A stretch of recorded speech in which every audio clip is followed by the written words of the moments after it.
रक्षा मंत्री राजनाथ सिंह ने एक बार फिर पाकिस्तान पर हमला बोला है। राजनाथ सिंह ने सीमा विवाद को लेकर पाकिस्तान पर निशाना साधा है।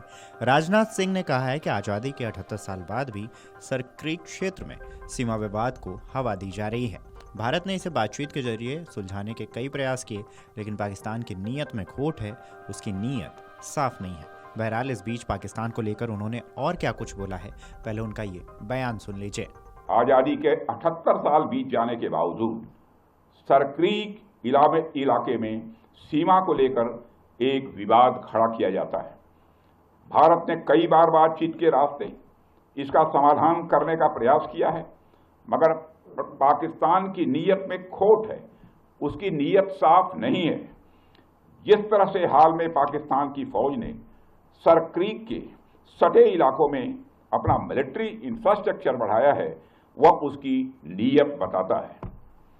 साथियों, भारत की सीमाओं की रक्षा भारतीय सेनाएं और बॉर्डर सिक्योरिटी फोर्स मिलकर मुस्तैदी से कर रही हैं।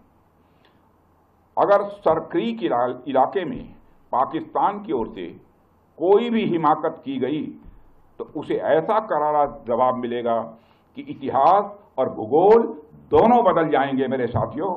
और 1965 की जंग में भारत की सेना ने लाहौर तक पहुंचने का सामर्थ्य भी दिखाया। बता दें कि दशहरा के अवसर पर रक्षा मंत्री राजनाथ सिंह गुजरात के कच्छ पहुंचे हैं। इस दौरान उन्होंने पाकिस्तान पर हमला बोला है। रक्षा मंत्री ने यह भी कहा है कि जवाबी कार्रवाई में भारतीय सेना ने पाकिस्तानी वायु रक्षा प्रणाली को पूरी तरह से बेनकाब कर दिया और दुनिया को यह संदेश दिया कि भारतीय सेना जब चाहे और जहां चाहे पाकिस्तान को भारी नुकसान पहुंचा सकती है। भारत ने संयम इसलिए दिखाया क्योंकि उसकी सैन्य कार्रवाई आतंकवाद के खिलाफ रही थी। ऑपरेशन सिंदूर के दौरान पाकिस्तान ने लेह से लेकर सरक्रीक के इस इलाके तक भारत के डिफेंस सिस्टम को भेजने की नाकाम कोशिश की। भारत के डिफेंस सिस्टम को उन्होंने भेजने की एक नाकाम कोशिश की, जबकि भारत की सेनाओं ने अपनी जवाबी कार्रवाई में पाकिस्तानी एयर डिफेंस सिस्टम को पूरी तरह से एक्सपोज कर दिया और दुनिया को यह भी संदेश दे दिया कि भारत की सेनाएं जब चाहें, जहां चाहें और जैसे भी चाहें पाकिस्तान को भारी नुकसान पहुंचा सकती हैं।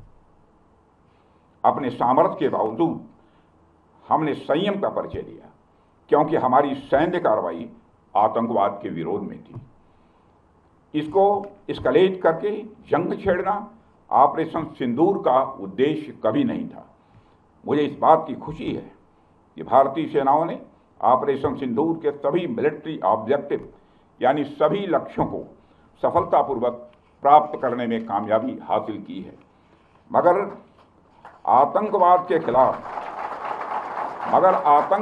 खिलाफ हमारी लड़ाई जारी है। अगर आप ये वीडियो YouTube पर देख रहे हैं तो हमारे चैनल को सब्सक्राइब कर बेल आइकन दबाएं और Facebook पर देख रहे हैं तो हमारे पेज को लाइक करें।